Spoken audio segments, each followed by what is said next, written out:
Thank you very much. Madam Speaker, Mr. Vice President, members of Congress, the First Lady of the United States,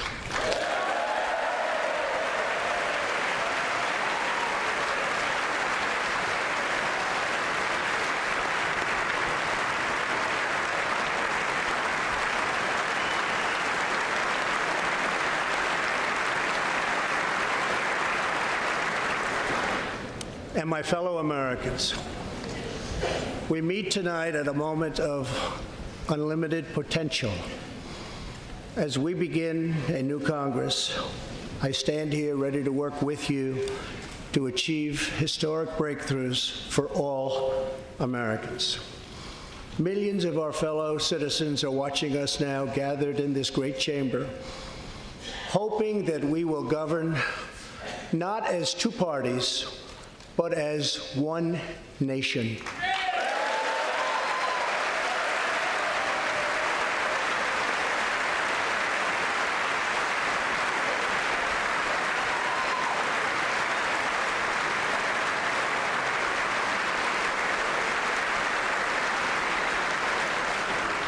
The agenda I will lay out this evening is not a Republican agenda or a Democrat agenda. It's the agenda of the American people. Many of us have campaigned on the same core promises to defend American jobs and demand fair trade for American workers, to rebuild and revitalize our nation's infrastructure, to reduce the price of health care and prescription drugs, to create an immigration system that is safe, lawful, modern, and secure, and to pursue a foreign policy that puts America's interest first. There is a new opportunity in American politics if only we have the courage together to seize it.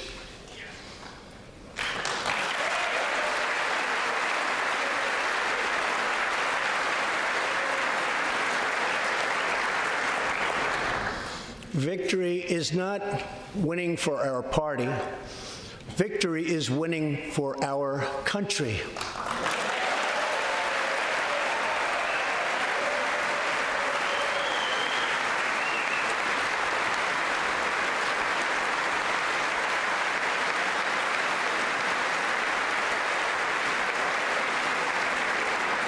This year, America will recognize two important anniversaries that show us the majesty of America's mission and the power of American pride.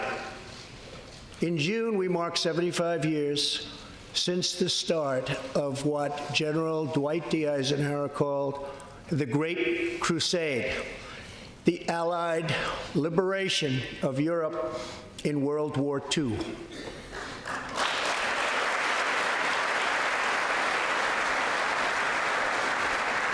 On D-Day, June 6, 1944, 15,000 young American men jumped from the sky, and 60,000 more stormed in from the sea to save our civilization from tyranny. Here with us tonight are three of those incredible heroes.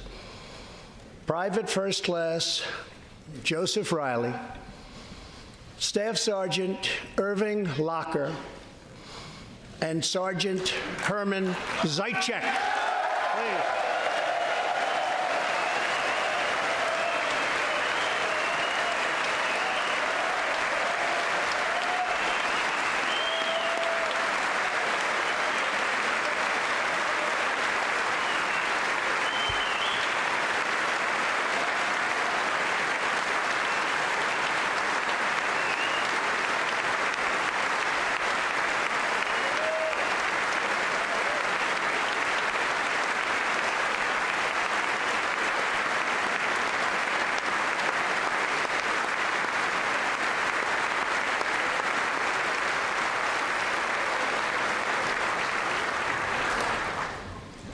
gentlemen, we salute you.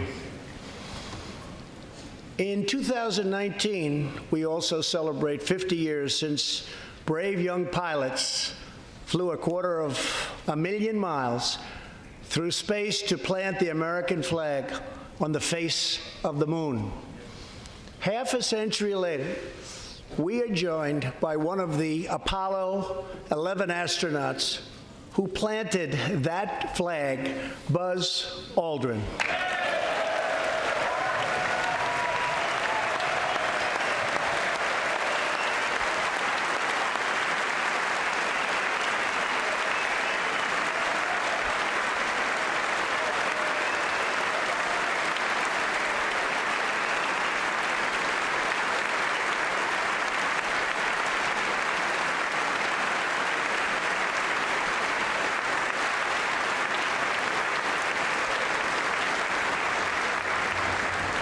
Thank you, Buzz.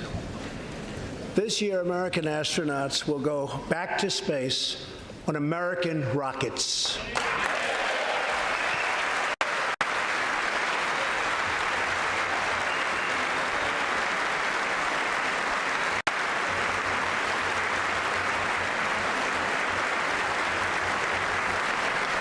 In the 20th century, America saved freedom, transformed science, redefined the middle class, and when you get down to it, there's nothing anywhere in the world that can compete with America.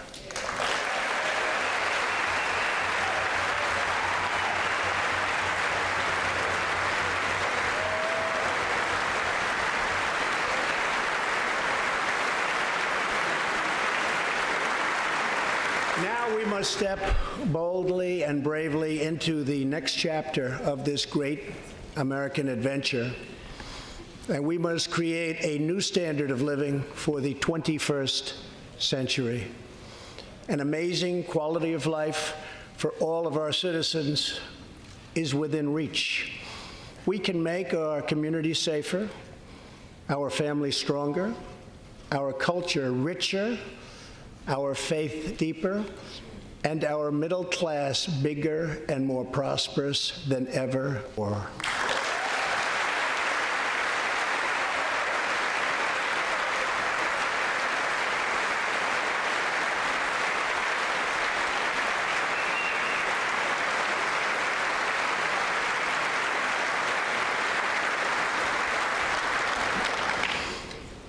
But we must reject the politics of revenge, resistance, and retribution, and embrace the boundless potential of cooperation, compromise, and the common good.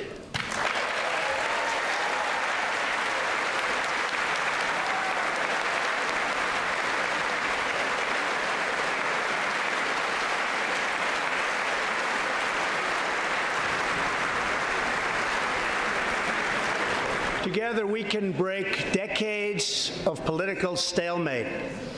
We can bridge old divisions, heal old wounds, build new coalitions, forge new solutions, and unlock the extraordinary promise of America's future. The decision is ours to make. We must choose between greatness or gridlock, results or resistance, vision or vengeance, incredible progress or pointless destruction. Tonight, I ask you to choose greatness.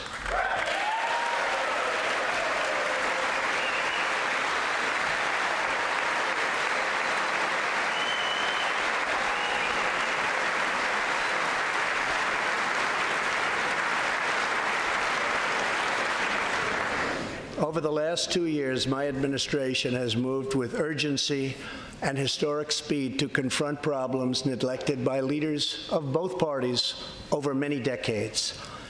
In just over 2 years since the election, we have launched an unprecedented economic boom, a boom that has rarely been seen before. There's been nothing like it.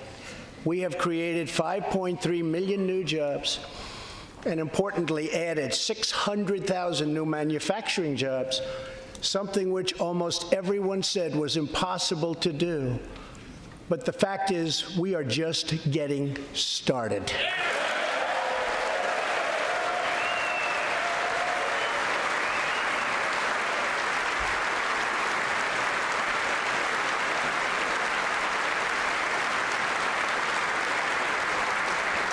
Wages are rising at the fastest pace in decades and growing for blue-collar workers who I promised to fight for.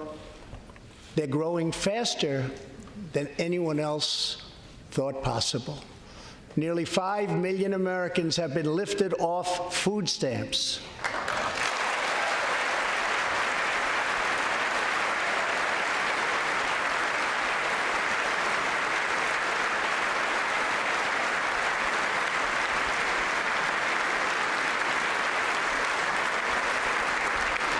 The U.S. economy is growing almost twice as fast today as when I took office, and we are considered far and away the hottest economy anywhere in the world, not even close.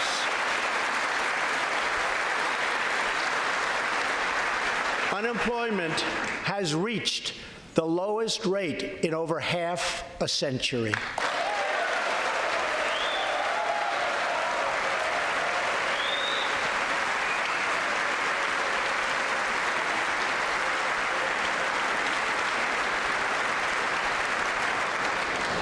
African American, Hispanic American, and Asian American unemployment have all reached their lowest levels ever recorded.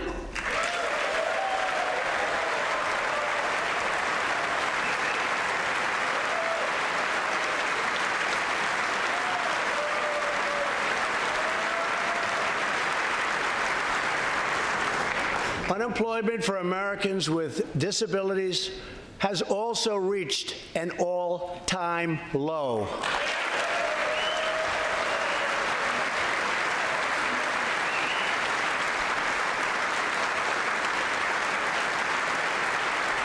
More people are working now than at any time in the history of our country. 157 million people at work.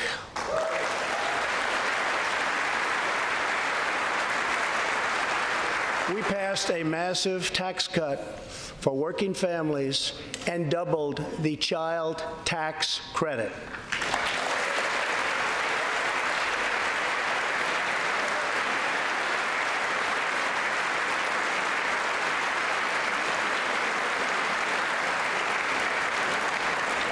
We virtually ended the estate tax, or death tax, as it is often called, on small businesses, for ranches, and also for family farms.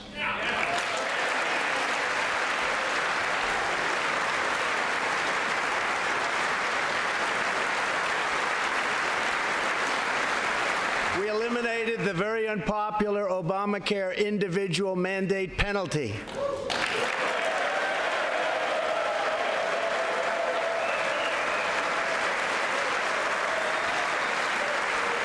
And to give critically ill patients access to life-saving cures, we passed, very importantly, right to try.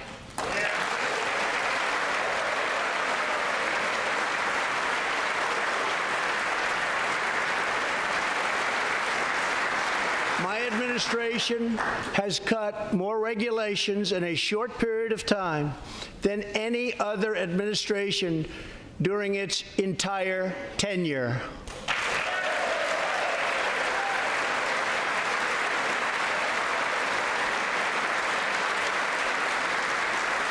Companies are coming back to our country in large numbers, thanks to our historic reductions in taxes and regulations.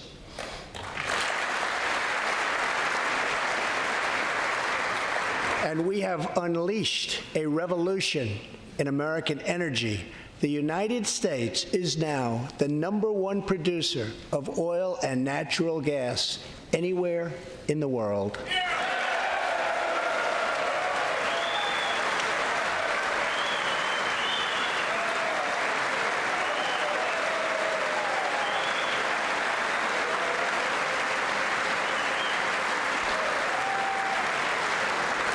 And now, for the first time in 65 years, we are a net exporter of energy.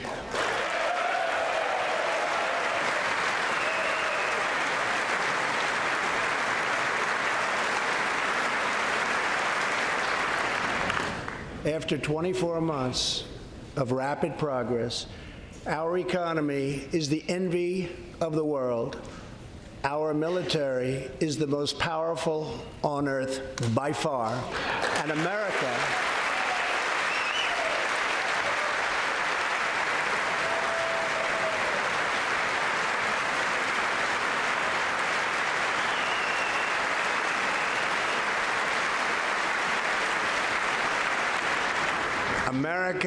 is again winning each and every day.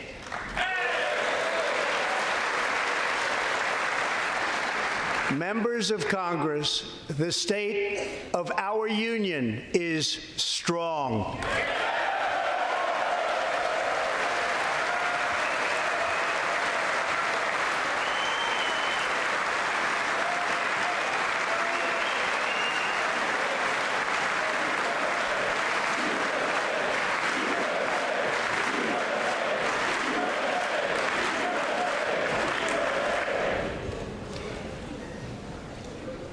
That sounds so good. Our country is vibrant, and our economy is thriving like never before. On Friday, it was announced that we added another 304,000 jobs last month alone, almost double the number expected.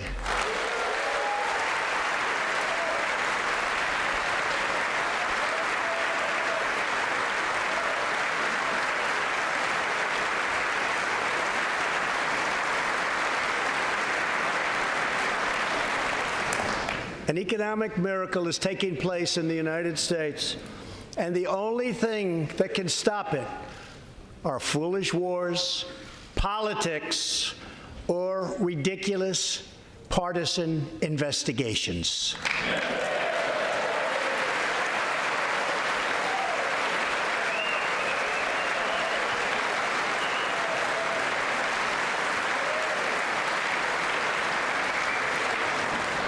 If there is going to be peace and legislation, there cannot be war and investigation. It just doesn't work that way. We must be united at home to defeat our adversaries abroad. This new era of cooperation can start with finally confirming the more than 300 highly qualified nominees who are still stuck in the Senate, in some cases years and years waiting. Not right.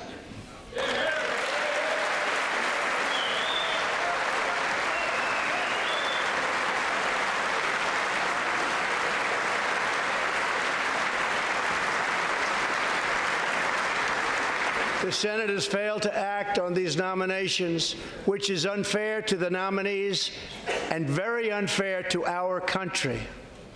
Now is the time for bipartisan action. Believe it or not, we have already proven that that's possible.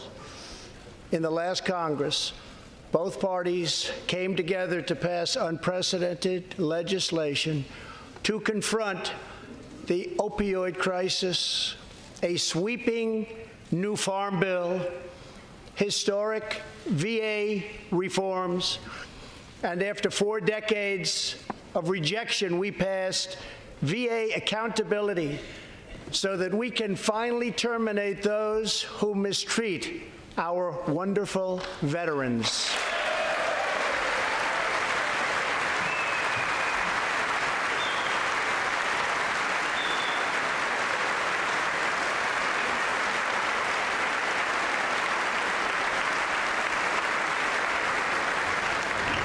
And just weeks ago, both parties united for groundbreaking criminal justice reform. They said it couldn't be done.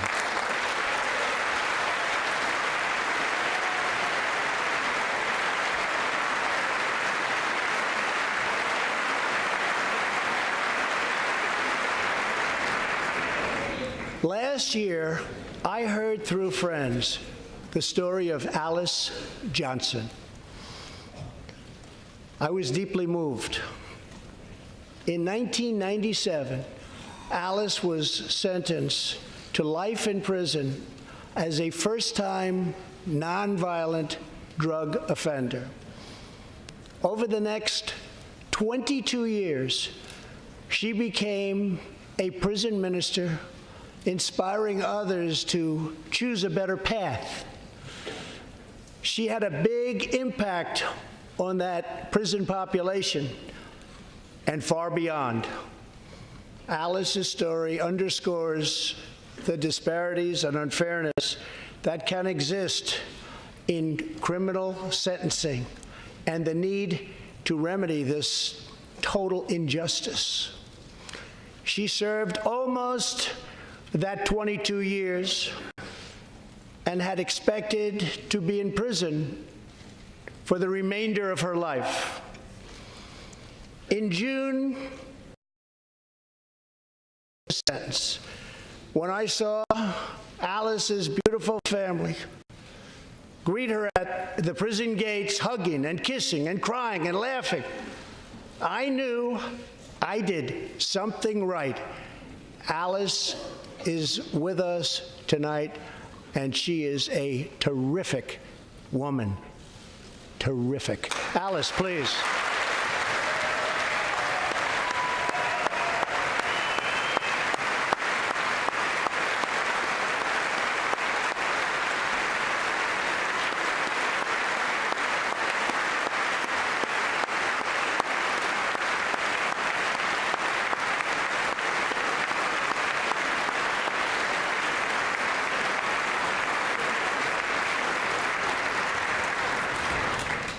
Alice, thank you for reminding us that we always have the power to shape our own destiny. Thank you very much, Alice. Thank you very much.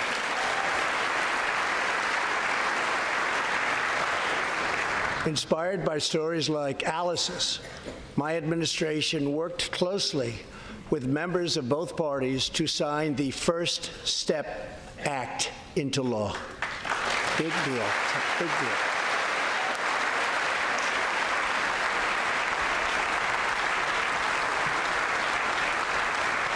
This legislation reformed sentencing laws that have wrongly and disproportionately harmed the African American community.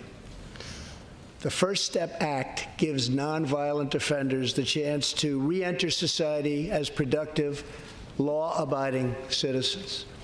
Now, states across the country are following our lead. America is a nation that believes in redemption. We are also joined tonight by Matthew Charles from Tennessee. In 1996, at the age of 30, Matthew was sentenced to 35 years for selling drugs and related offenses. Over the next 2 decades, he completed more than 30 Bible studies, became a law clerk, and mentored many of his fellow inmates. Now Matthew is the very first person to be released from prison under the First Step Act.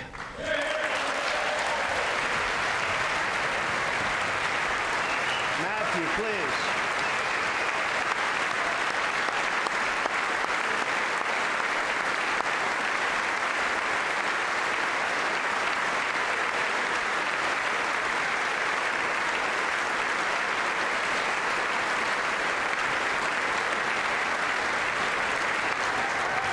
Thank you, Matthew. Welcome home.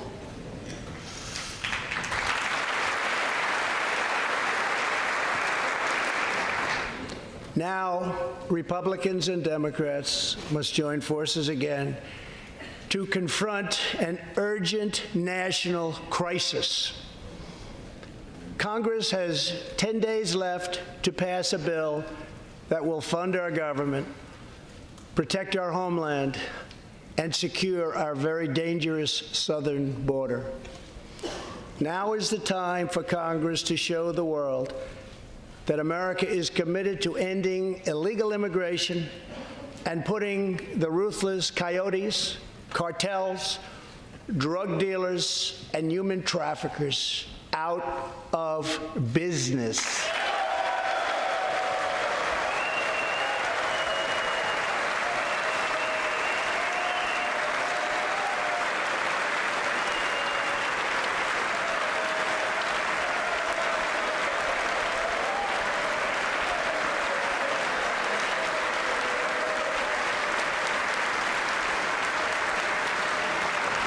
As we speak, large, organized caravans are on the march to the United States.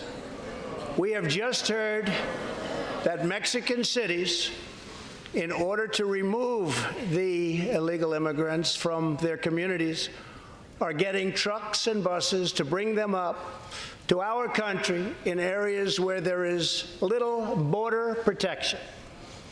I have ordered another 3,750 troops to our southern border to prepare for this tremendous onslaught. This is a moral issue. The lawless state of our southern border is a threat to the safety, security, and financial well-being of all America. We have a moral duty to create an immigration system that protects the lives and jobs of our citizens. This includes our obligation to the millions of immigrants living here today who followed the rules and respected our laws. Legal immigrants enrich our nation and strengthen our society in countless ways.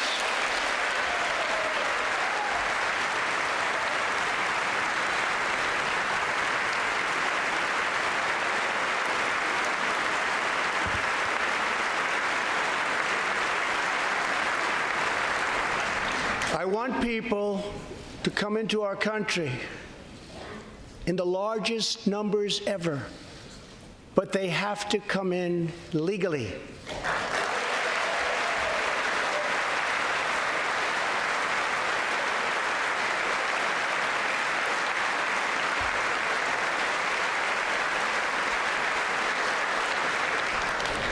Tonight, I am asking you to defend our very dangerous southern border out of love and devotion to our fellow citizens and to our country. No issue better illustrates the divide between America's working class and America's political class than illegal immigration. Wealthy politicians and donors push for open borders while living their lives behind walls and gates and guards.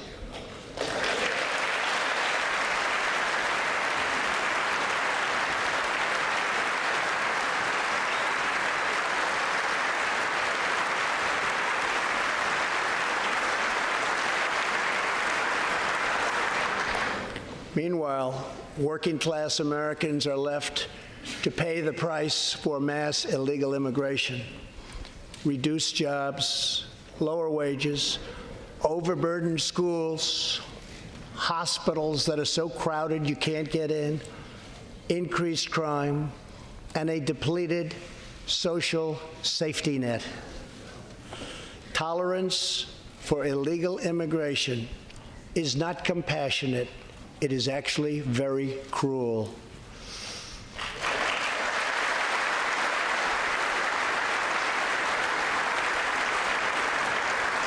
One in 3 women is sexually assaulted on the long journey north. Smugglers use migrant children as human pawns to exploit our laws and gain access to our country. Human traffickers and sex traffickers take advantage of the wide open areas between our ports of entry to smuggle thousands of young girls and women into the United States and to sell them into prostitution and modern-day slavery. tens of thousands of innocent Americans are killed by lethal drugs that cross our border and flood into our cities, including meth, heroin, cocaine, and fentanyl.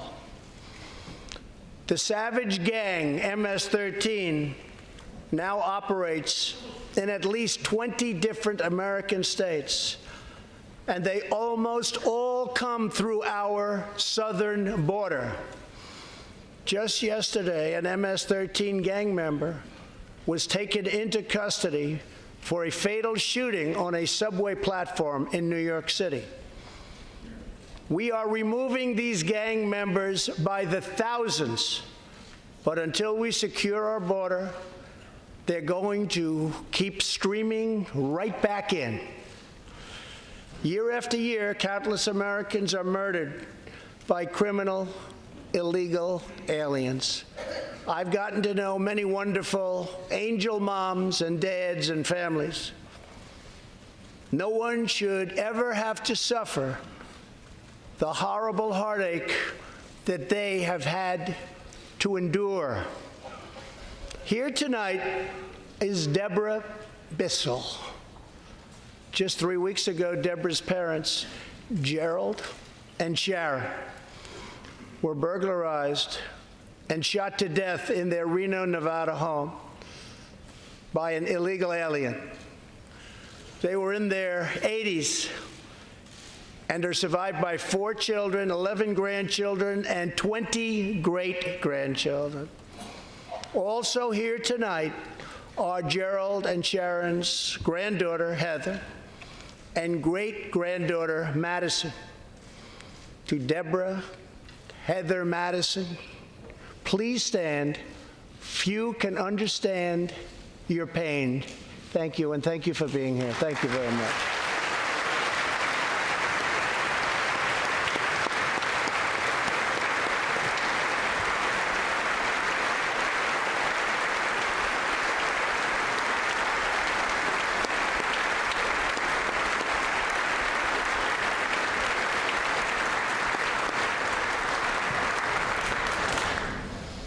I will never forget, and I will fight for the memory of Gerald and Sharon, that it should never happen again. Not one more American life should be lost because our nation failed to control its very dangerous border. In the last 2 years, our brave ICE officers made 266,000 arrests of criminal aliens, including those charged or convicted of nearly 100,000 assaults, 30,000 sex crimes, and 4,000 killings or murders. We are joined tonight by one of those law enforcement heroes, ICE Special Agent Elvin Hernandez. When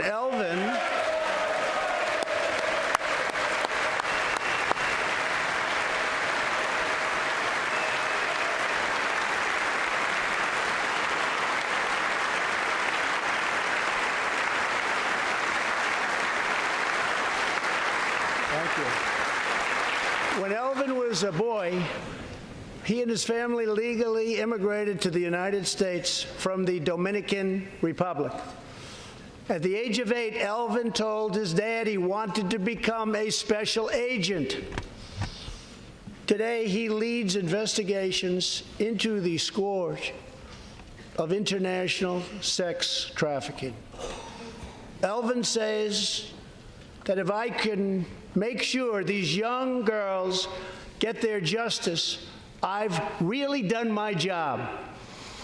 Thanks to his work and that of his incredible colleagues, more than 300 women and girls have been rescued from the horror of this terrible situation. And more than 1,500 sadistic traffickers have been put behind bars.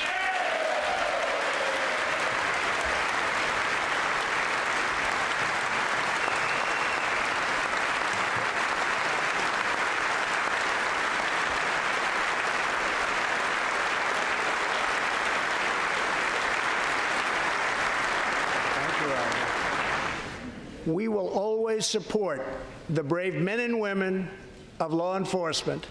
And I pledge to you tonight that I will never abolish our heroes from ICE. Thank you.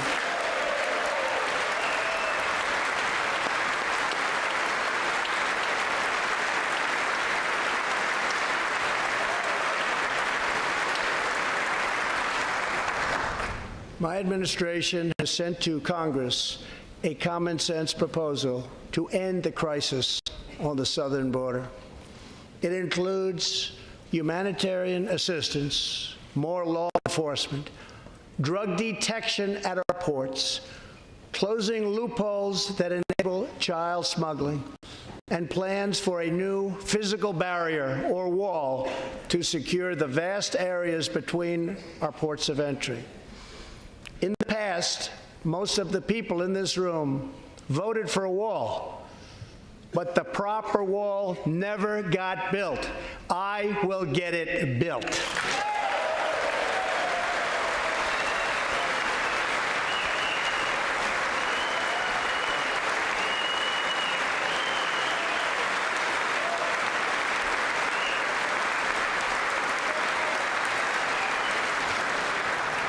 This is a smart, strategic, see-through steel barrier, not just a simple concrete wall. It will be deployed in the areas identified by the border agents as having the greatest need, and these agents will tell you where walls go up, illegal crossings go way, way down.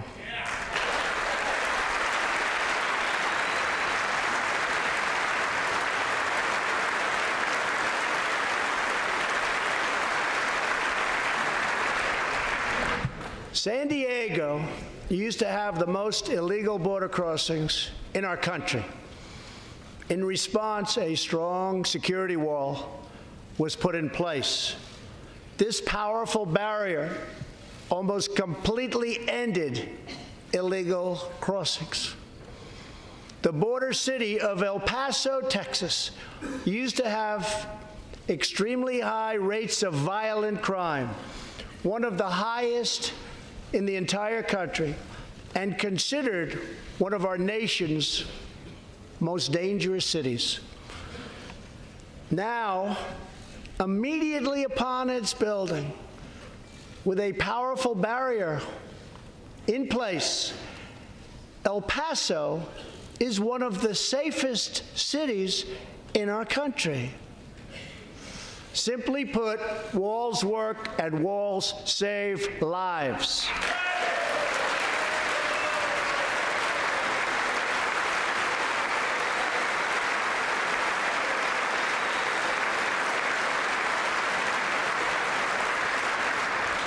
So let's work together, compromise, and reach a deal that will truly make America safe.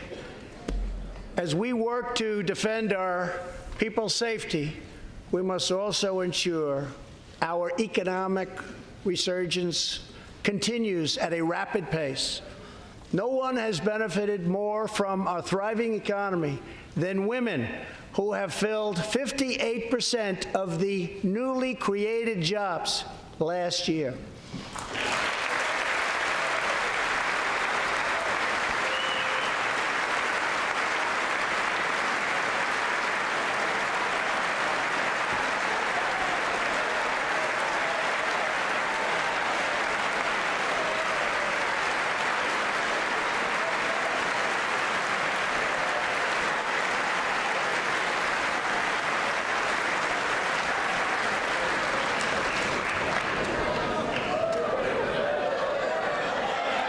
You weren't supposed to do that. Thank you very much.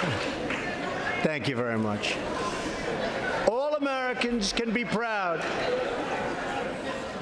that we have more women in the workforce than ever before.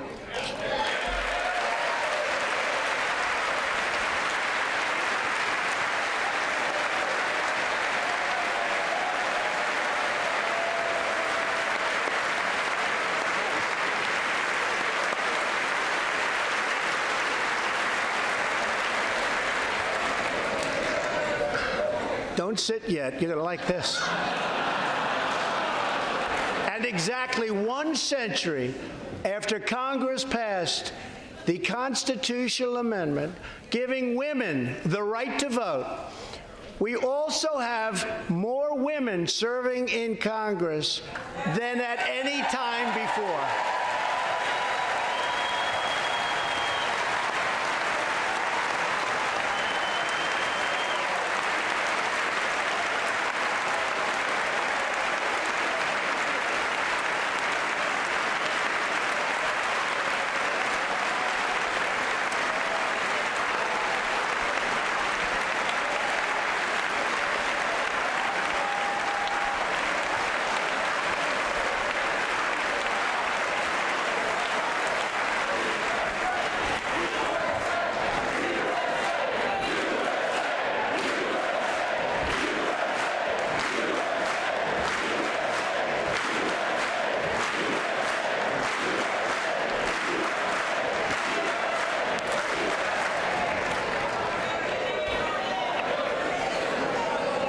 That's great. Very great. And congratulations. That's great.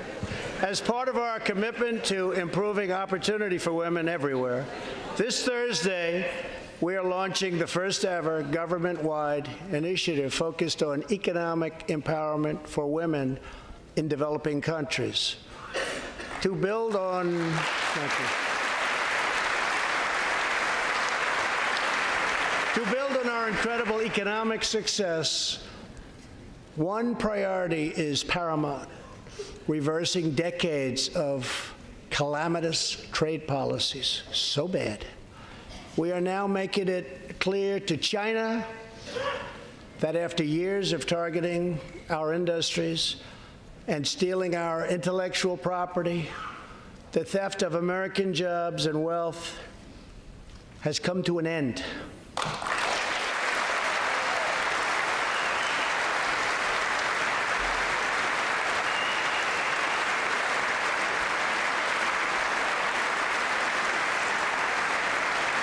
Therefore, we recently imposed tariffs on $250 billion of Chinese goods, and now our Treasury is receiving billions and billions of dollars. But I don't blame China for taking advantage of us. I blame our leaders and representatives for allowing this travesty to happen. I have great respect for President Xi, and we are now working on a new trade deal with China.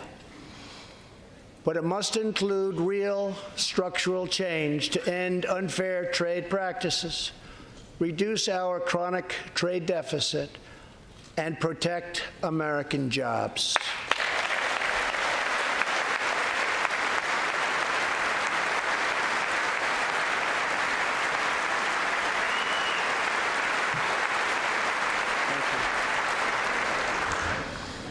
Another historic trade blunder was the catastrophe known as NAFTA. I have met the men and women of Michigan, Ohio, Pennsylvania, Indiana, New Hampshire, and many other states whose dreams were shattered by the signing of NAFTA. For years, politicians promised them they would renegotiate for a better deal, but no one ever tried until now.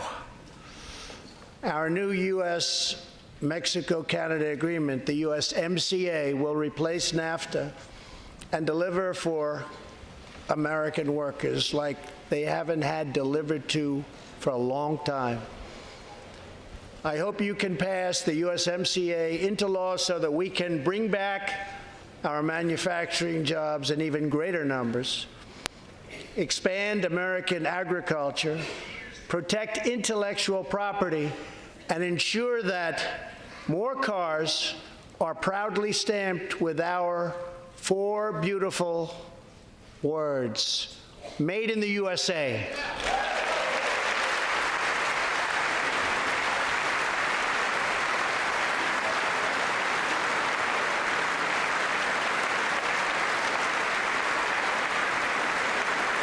Tonight, I am also asking you to pass the United States Reciprocal Trade Act so that if another country places an unfair tariff on an American product, we can charge them the exact same tariff on the exact same product that they sell to us.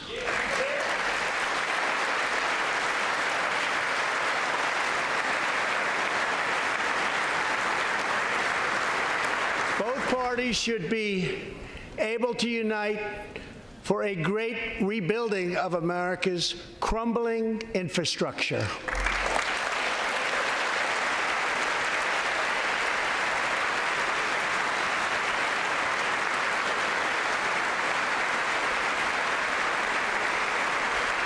I know that Congress is eager to pass an infrastructure bill, and I am eager to work with you on legislation to deliver new and important infrastructure investment, including investments in the cutting-edge industries of the future.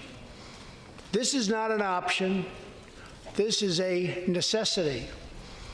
The next major priority for me and for all of us should be to lower the cost of health care and prescription drugs and to protect patients with pre-existing conditions.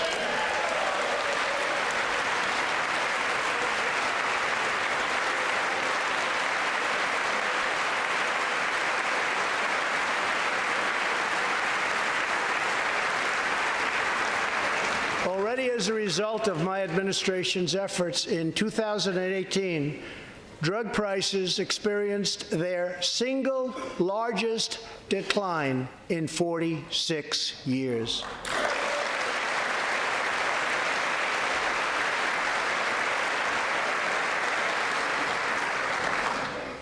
But we must do more. It's unacceptable that Americans pay vastly more than people in other countries for the exact same drugs, often made in the exact same place. This is wrong, this is unfair, and together we will stop it, and we'll stop it fast.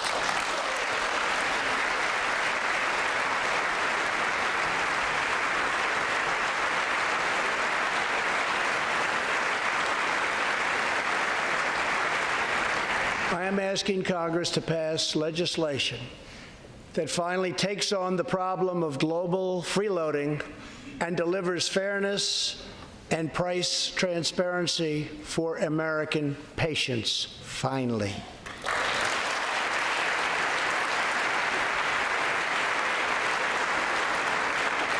We should also require drug companies, insurance companies, and hospitals to disclose real prices to foster competition and bring costs way down.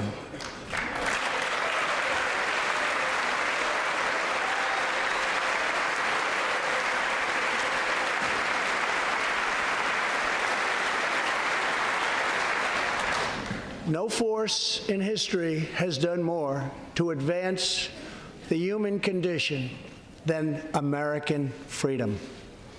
In recent years,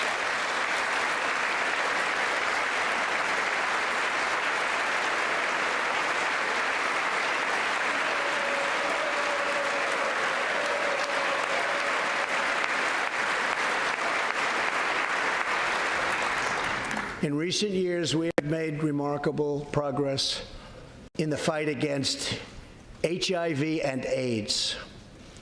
Scientific breakthroughs have brought a once distant dream within reach.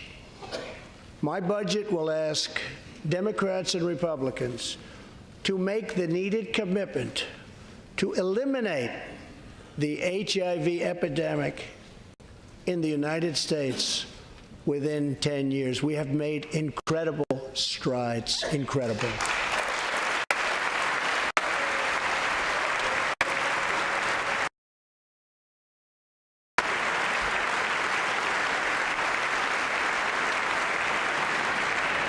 Together, we will defeat AIDS in America and beyond.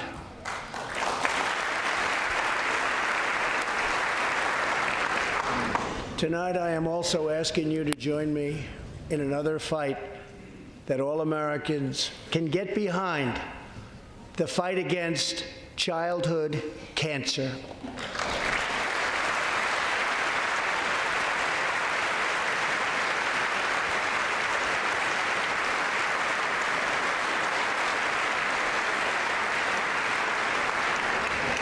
Joining Melania in the gallery this evening is a very brave 10-year-old girl, Grace Eline. Every birthday,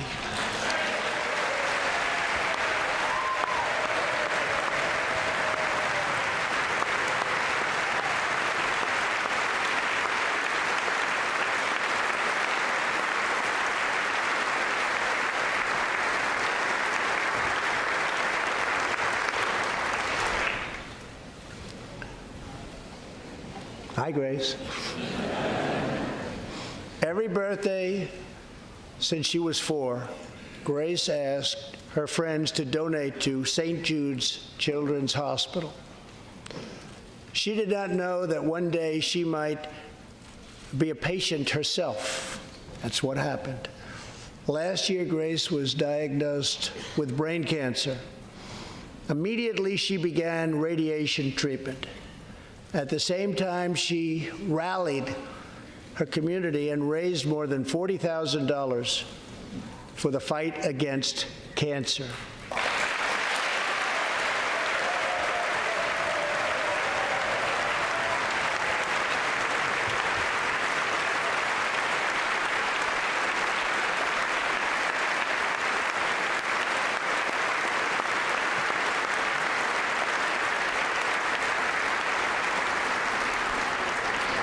When Grace completed treatment last fall, her doctors and nurses cheered. They loved her. They still love her. With tears in their eyes as she hung up a poster that read, "Last day of chemo."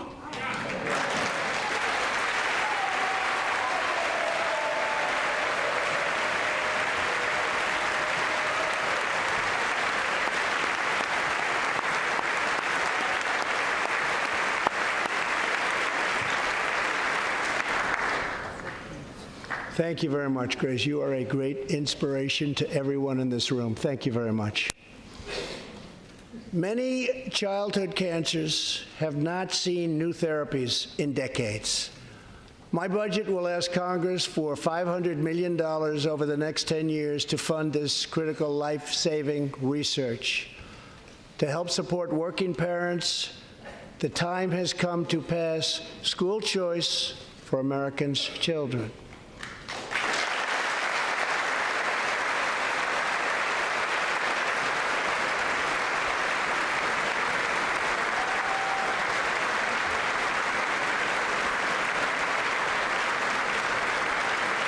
I am also proud to be the first president to include in my budget a plan for nationwide paid family leave so that every new parent has the chance to bond with their newborn child.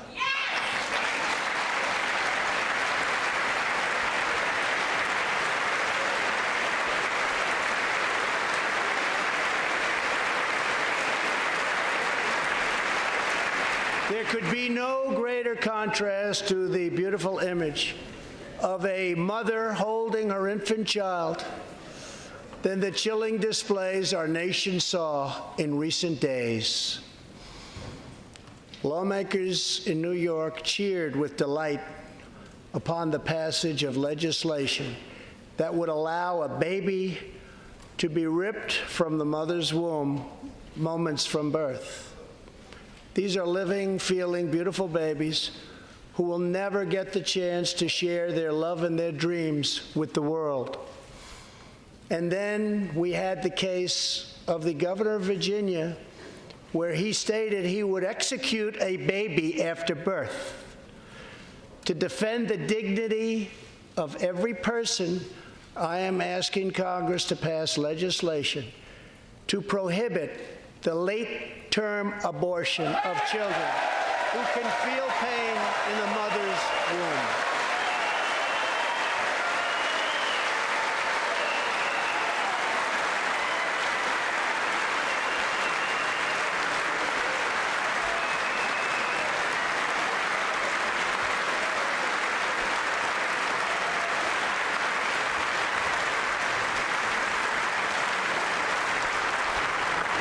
Let us work together to build a culture that cherishes innocent life.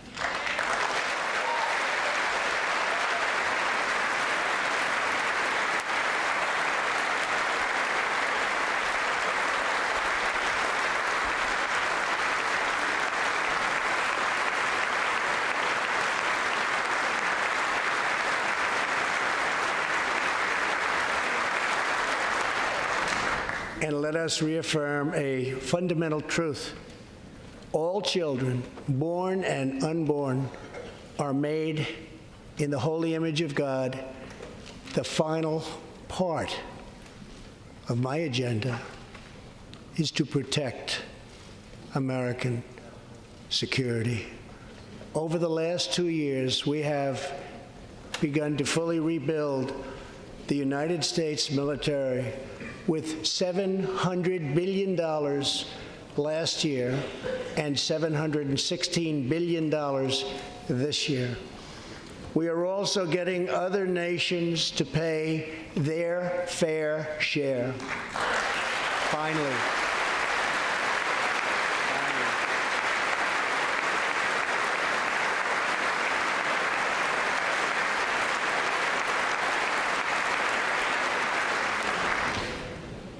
For years, the United States was being treated very unfairly by friends of ours, members of NATO.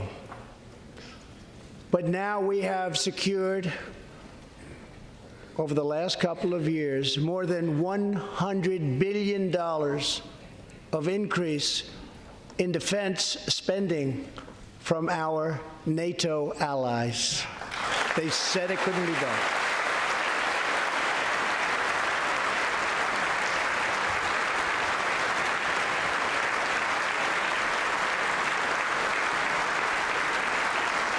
As part of our military buildup, the United States is developing a state-of-the-art missile defense system. Under my administration, we will never apologize for advancing America's interests. For example, decades ago, the United States entered into a treaty with Russia in which we agreed to limit and reduce our missile capability. While we followed the agreement and the rules to the letter, Russia repeatedly violated its terms. It's been going on for many years.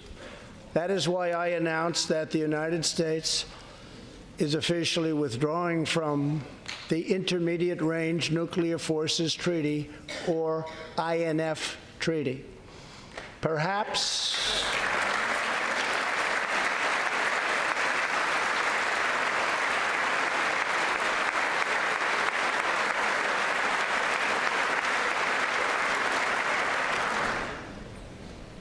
we really have no choice. Perhaps we can negotiate a different agreement, adding China and others, or perhaps we can't, in which case we will outspend and out-innovate all others by far.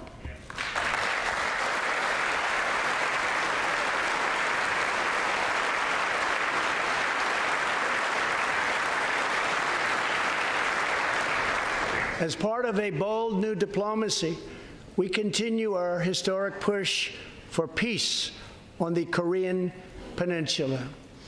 Our hostages have come home. Nuclear testing has stopped, and there has not been a missile launch in more than 15 months. If I had not been elected President of the United States, we would right now, in my opinion, be in a major war with North Korea.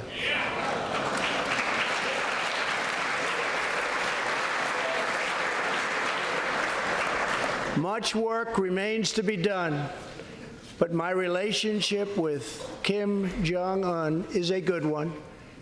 Chairman Kim and I will meet again on February 27th and 28th in Vietnam.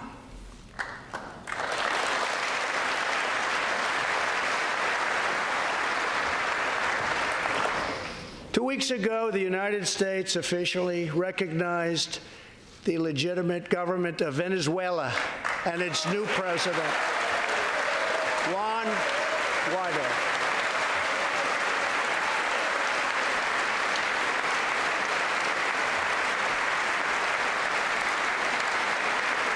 We stand with the Venezuelan people in their noble quest for freedom, and we condemn the brutality of the Maduro regime, whose socialist policies have turned that nation from being the wealthiest in South America into a state of abject poverty and despair.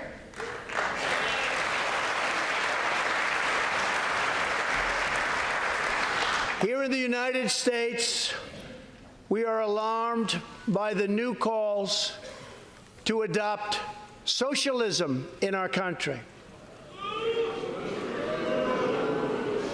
America was founded on liberty and independence, and not government coercion, domination, and control. We are born free, and we will stay free.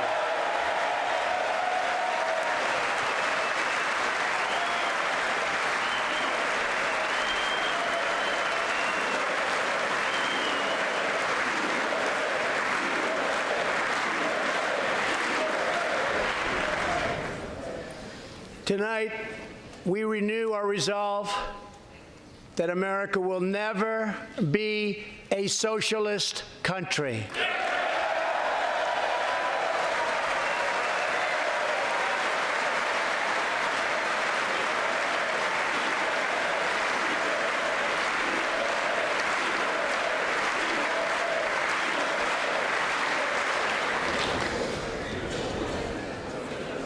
One of the most complex set of challenges we face, and have for many years, is in the Middle East.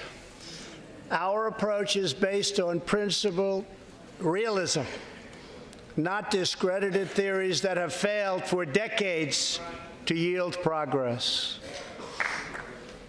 For this reason, my administration recognized the true capital of Israel and proudly opened the American embassy in Jerusalem.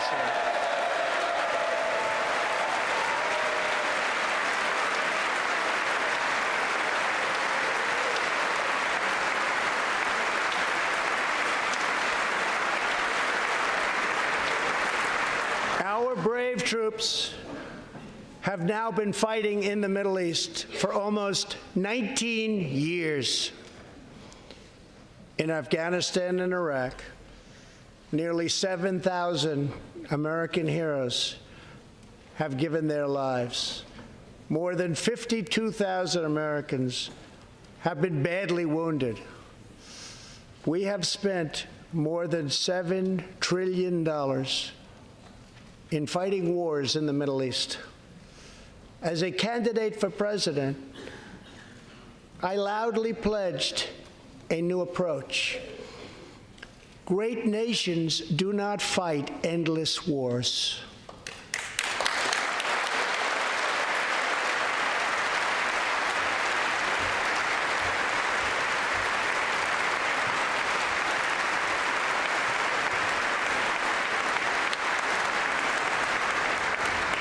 When I took office, ISIS controlled more than 20,000 square miles in Iraq and Syria just 2 years ago. Today, we have liberated virtually all of the territory from the grip of these bloodthirsty monsters. Now, as we work with our allies to destroy the remnants of ISIS, it is time to give our brave warriors in Syria a warm. I have also accelerated our negotiations to reach, if possible, a political settlement in Afghanistan. The opposing side is also very happy to be negotiating.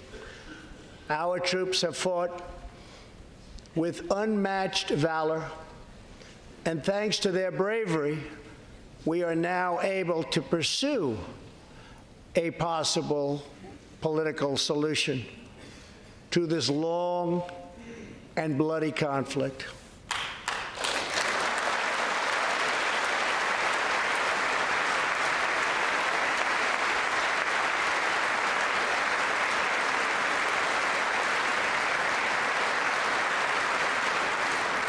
In Afghanistan, my administration is holding constructive talks with a number of Afghan groups, including the Taliban.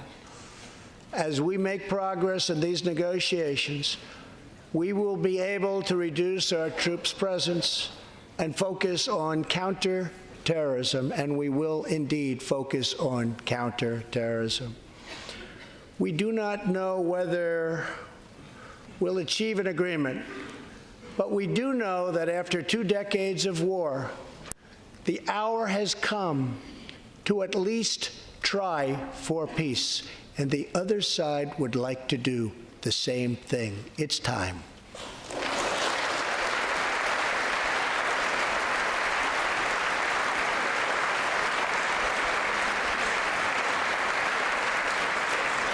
Above all, friend and foe alike must never doubt this nation's power and will to defend our people. 18 years ago, violent terrorists attacked the USS Cole, and last month, American forces killed one of the leaders of that attack.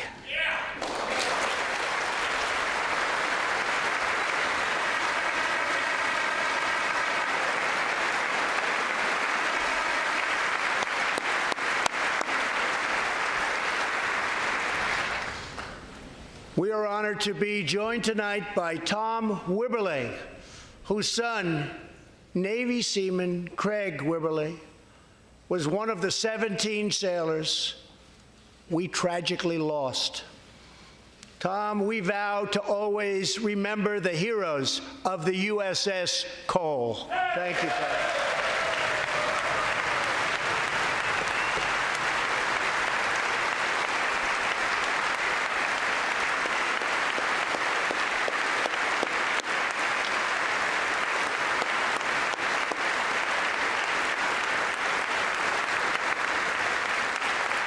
My administration has acted decisively to confront the world's leading state sponsor of terror, the radical regime in Iran.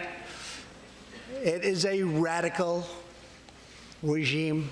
They do bad, bad things. To ensure this corrupt dictatorship never acquires nuclear weapons, I withdrew the United States from the disastrous Iran nuclear deal.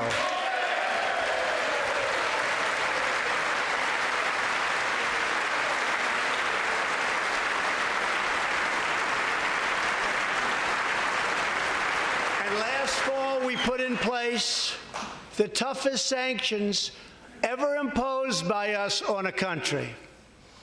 We will not avert our eyes from a regime that chants death to America and threatens genocide against the Jewish people.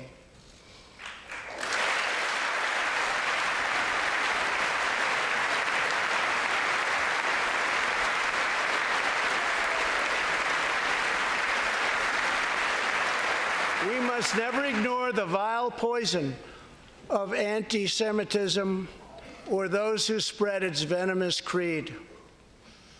With one voice, we must confront this hatred anywhere and everywhere it occurs. Just months ago, 11 Jewish Americans were viciously murdered in an anti-Semitic attack on the Tree of Life Synagogue in Pittsburgh.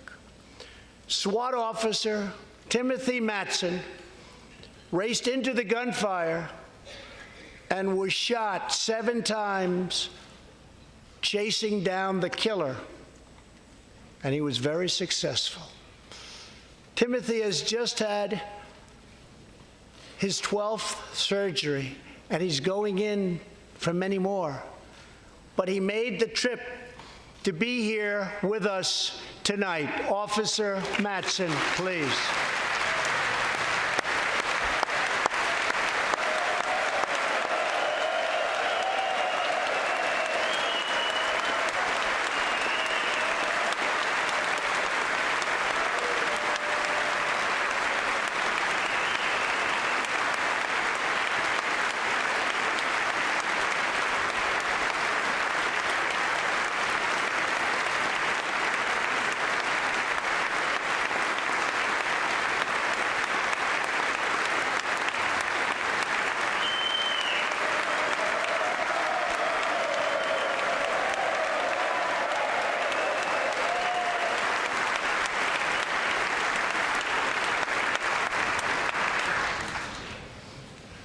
Thank you. We are forever grateful. Thank you very much.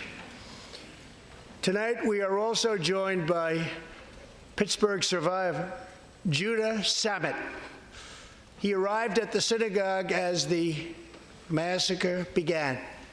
But not only did Judah narrowly escape death last fall, more than 7 decades ago, he narrowly survived the Nazi concentration camps. Today is Judah's 81st birthday.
Do that for me, Judah.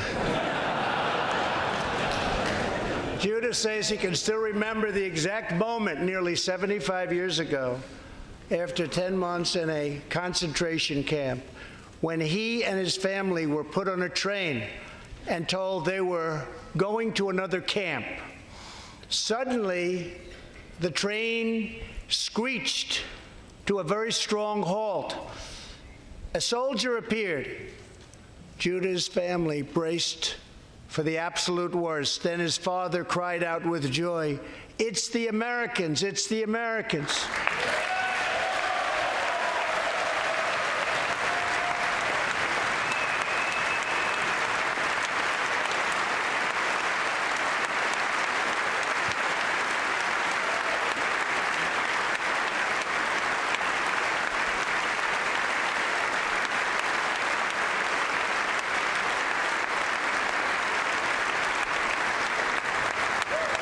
Thank you.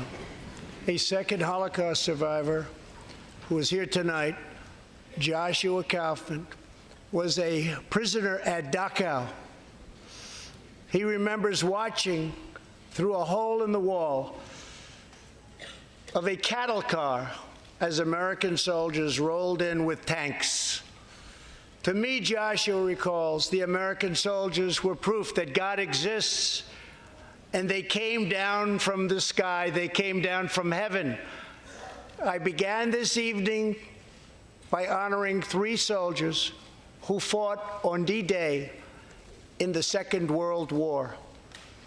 One of them was Herman Zaitchik. But there is more to Herman's story. A year after he stormed the beaches of Normandy, Herman was one of the American soldiers who helped liberate Dachau.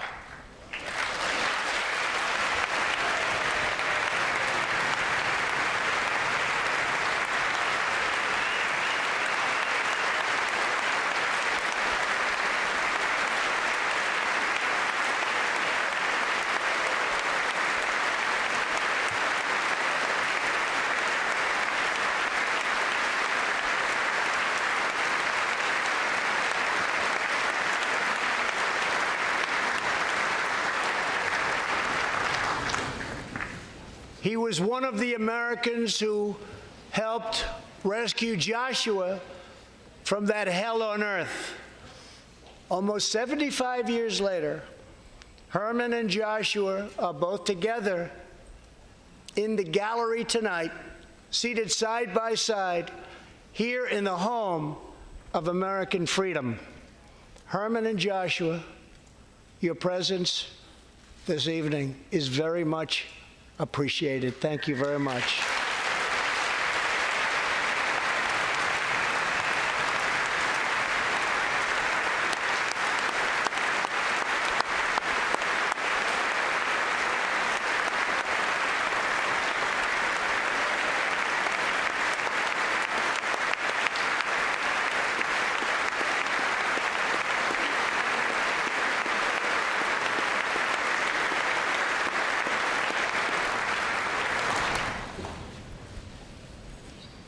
Thank you. When American soldiers set out beneath the dark skies over the English Channel in the early hours of D-Day 1944, they were just young men of 18 and 19 hurtling on fragile landing craft toward the most momentous battle in the history of war. They did not know if they would survive the hour. They did not know if they would grow old, but they knew that America had to prevail. Their cause was this nation and generations yet unborn. Why did they do it? They did it for America. They did it for us.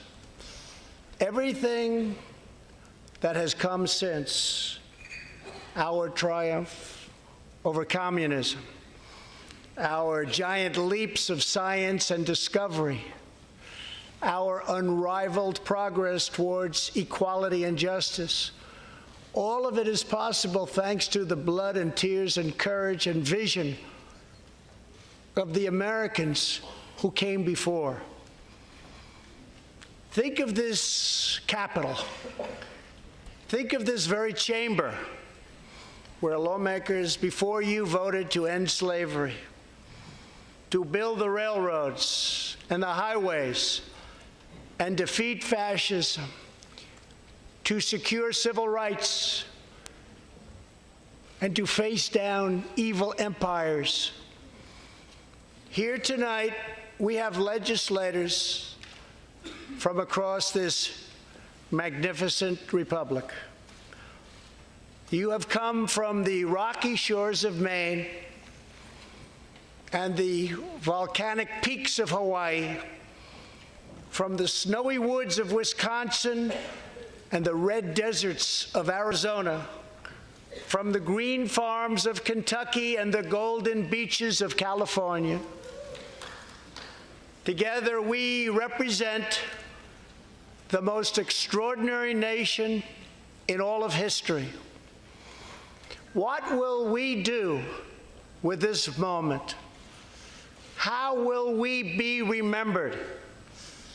I ask the men and women of this Congress, look at the opportunities before us. Our most thrilling achievements are still ahead. Our most exciting journeys still await. Our biggest victories are still to come. We have not yet begun to dream. We must choose whether we are defined by our differences,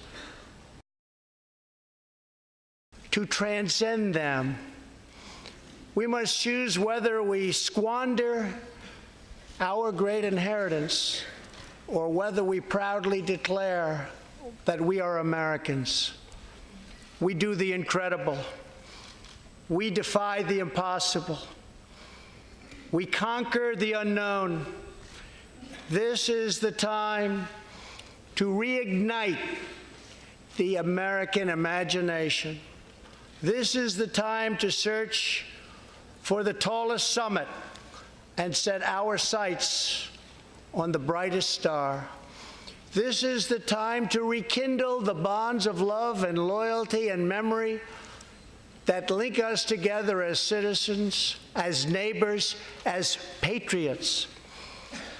This is our future, our fate, and our choice to make. I am asking you to choose greatness. No matter the trials we face, no matter the challenges to come, we must go forward together. We must keep America first in our hearts. We must keep freedom alive in our souls. And we must always keep faith in America's destiny. That one nation, under God, must be the hope and the promise and the light and the glory among all the nations of the world. Thank you, God bless you, and God bless America. Thank you very much.